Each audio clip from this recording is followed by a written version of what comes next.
Hi, this is Sarah Nance, and here's my Module 5 assignment for AEP 800, Barriers to Using Web 2.0 in 21st Century Classrooms. For a summary of the chapter, this is Peggy Creighton's book and a chapter that comes from it, so Barriers to Using Web 2.0 in 21st Century Classrooms. She looks at some key issues involving the integration of Web 2.0 in K-12 classrooms throughout America. She starts by addressing key problems. One of the biggest key problems that I personally connect to is having time. Not only time, but training and time for training. Also money and available resources given the size of our school and our school district. She provides a brief overview of the research and discusses the actual barriers to Web 2.0 integration, such as the digital divide. She addresses the current state of integration and how to mitigate those issues.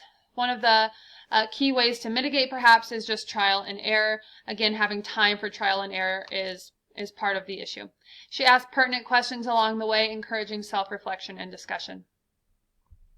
So do I think the digital divide can be closed? I have mixed feelings on this. I think we all do.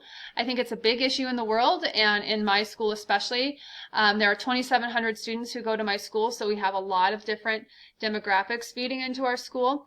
The big issue is having comparable equipment at home and at school and in public places. In our school and in our district, there's a poverty line, as there are in many school districts. There are students who have and students who do not have, and that creates an issue at home or for teachers when we're trying to assign work or have them use the internet outside of classrooms. That can be a huge issue. Another thing that she brought up was how schools respond with training, with money, with resources to help students who don't have comparable equipment at home catch up to their peers who do. So while I don't think that the digital divide is truly ever going to go away, I guess I have some hope for the future. And one key example of that was that this year I proctored a state standardized test, and all the students had to turn in their cell phones to a big bin that was kept at the front of the classroom before the test began. And I had 50 of my own students in this testing atmosphere, and every single one of them had a smartphone to turn in. And so a couple years ago, some students had flip phones, some students had cell phones without smart technology, and as of this year, every single one of my students had a smartphone. So I guess I'm a little bit encouraged about bridging the digital divide when that's one of the steps that is being taken from a personal standpoint for the students. I do think that our school district prioritizes technology, which is encouraging. The problem, of course, is that it's slow. We have such a large district. It's the largest school district in the state, with over 30,000 families. And so mobilizing and scaling technological advances or enhancements takes a long time. And ironically, by the time that it's integrated, technology has moved on a little bit. And so it is a slow process, although I do think that my district does prioritize. So for skills that students need to learn before they graduate, I broke it down into 3 categories. The first one would be academic skills. I really think students have to know how to gather reliable information. When there's an abundance of information on the internet, they have to know how to sift through it and find what's going to be the best for whatever purpose they need it for. They need to be better at providing feedback. They have to have that if they're going to be global citizens that are involved in digital literacy. Sometimes on presentations or on essays that they respond to and give feedback for, they simply say, "Good job," or "I like this sentence," or "This doesn't work." But they don't really know what they're evaluating or how to give constructive feedback for fear of hurting each other's feelings. And so that's definitely a skill that has to be refined. They need to learn how to select the best platform or tool for providing information to an audience. So if they're presenting to their peers, perhaps it would be more informal, but to a principal or a teacher, much more formal. So not only selecting the best tool, but then also changing their content to match a certain audience for that assignment or task at hand. Students also have to have key communication skills, and one area that this has to be perfected is in professional settings. My students email me often, and I'm a little disheartened by how unprofessional they are. And I know that they're high schoolers, but they simply will say, "What did I miss last class?" and there's misspellings, no capitalization, absolutely no punctuation, no greeting, no signature, no nothing. And so that has to be a skill that they learn. If I could teach an elective on how to have proper internet and technological etiquette, I would absolutely teach that. And then behaving appropriately online goes with that, not only for cyberbullying, but for how to respond appropriately to people who disagree with you online, especially people you don't know online. If they're in a situation like that, how would they respond appropriately? And then personal skills. I think students have to refine and perfect having stamina for a task. Students often complain that their homework for taking notes, for example, in my AP Lang class took them hours and hours and hours, but it's because they study with their cell phones right next to them. They're constantly on social media, they're unfocused, and that doesn't matter what the task is, they've got that as their focus. The authenticity of their work, with so much information out there, it's easy to plagiarize, not just word for word, but stealing ideas. They're kind of lazy, especially if they have so much information at their fingertips. Protection, they need skills on how to protect themselves from cyberbullies and from cybercrime. Organization, how they choose to organize their files digitally in the cloud or otherwise. Time management kind of goes with that stamina and focus. And then adaptability. Like teachers, they have to learn how to adapt to changing technology. From a personal standpoint, I don't have an iPad anymore. I used to, but I don't anymore because I found that I used my laptop more. I did have a personal laptop, but I don't use it anymore because I use my Dell that my school issued to me and all teachers. I have a smartphone. I have a smart TV. So some of that has kind of infiltrated into my life. I do have some forms of social media, Facebook and Instagram, but beyond that, no. I use Google a lot. I'm pregnant, and so I use Google to research symptoms and a whole bunch of things. And so I sometimes call myself Dr. Nance because I self-diagnose using Google or Wikipedia or WebMD, and that has been a personal use of mine. Sometimes I do use Wikipedia, even though I tell my students to never use Wikipedia. I sometimes use Wikipedia because it's the first one that pops up, and I guess I trust it. Obviously, I use it for purchasing, whether that's food or movies or books. That's definitely a key way that I use the internet personally. And then it brings up two different ideas as well. That instant gratification, I think we all can identify with having information at our fingertips, and how to balance that with being addicted to it. I know that my students are addicted to technology, and I find myself constantly with my phone nearby, and so I think that has to be something that I consider and that I tell my kids to consider, and also my students as well moving forward. For the technology training that I would need to effectively integrate more technology into my classroom, I'm an English teacher, so I find that I could or should focus less on content, especially in AP, which is a very much handwritten course.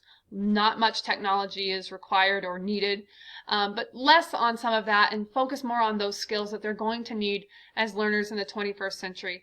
I know that my AP students could benefit from more tech advancements. There's a lot of constraints with time within the curriculum for that. Also, Google Classroom, I've mentioned that before. Google Plus has been really fun to work with. I'm wondering if I can use Twitter or Snapchat. That's the one the kids are obsessed with right now for an academic purpose. Gubrick is an online Google rubric that I have seen integrated into classroom shells for grading. Turnitin.com reduces plagiarism, but I have no idea how it works. I would love to have some training on online presentation formats for groups of students to present. And I think that blogging and discussions is a good way for them to interact with each other and collaborate. And then, of course, as an English teacher, we workshop essays quite a bit. And so I have them use Google Docs and make comments on each other's. But is there a more effective way and a better way to workshop beyond just Google Docs? That would be some places I would love some training or some more information on. As far as my school, Eagle Crest, what we have Chromebooks in almost every classroom, but not every classroom. Some teachers do have to share. I have to share with another teacher my cart.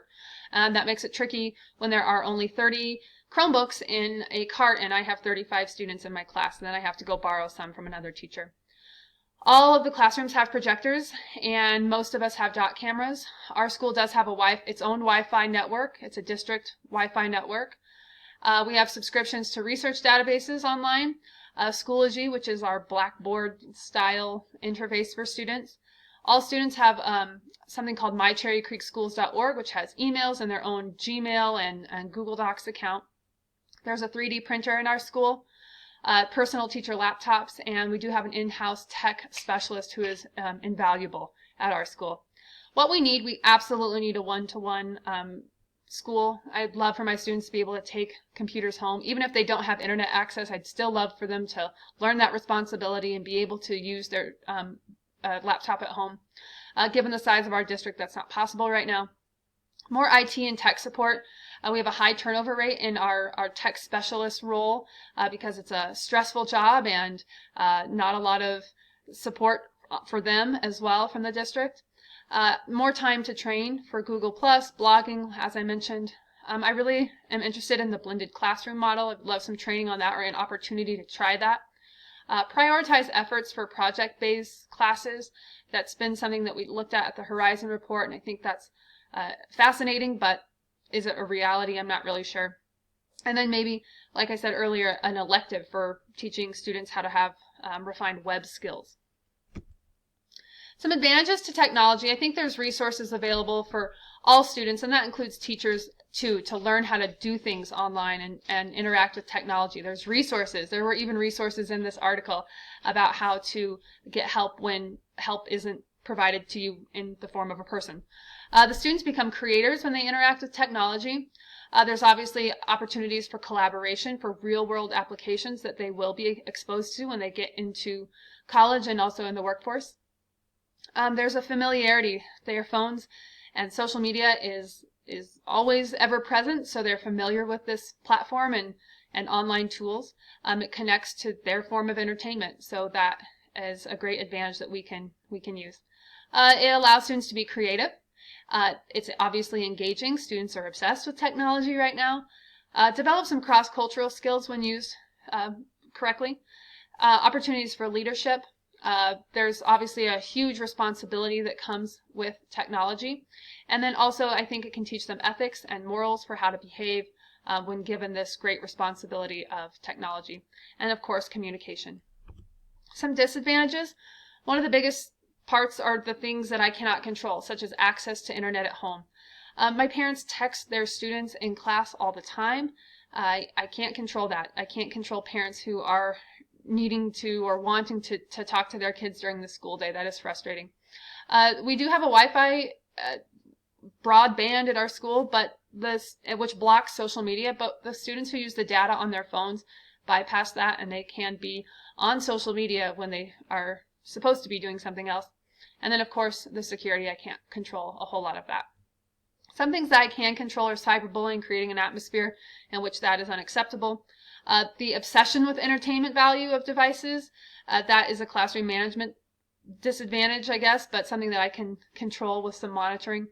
Being productive with their time. If I give them a task to complete, are they going to go Google image something or watch a YouTube video or listen to music and be distracted by it, or are they going to stay on task? So being productive, I think that's a disadvantage at times. The content governance, kind of to go with that, and the appropriateness of what they're searching and looking up for the task at hand.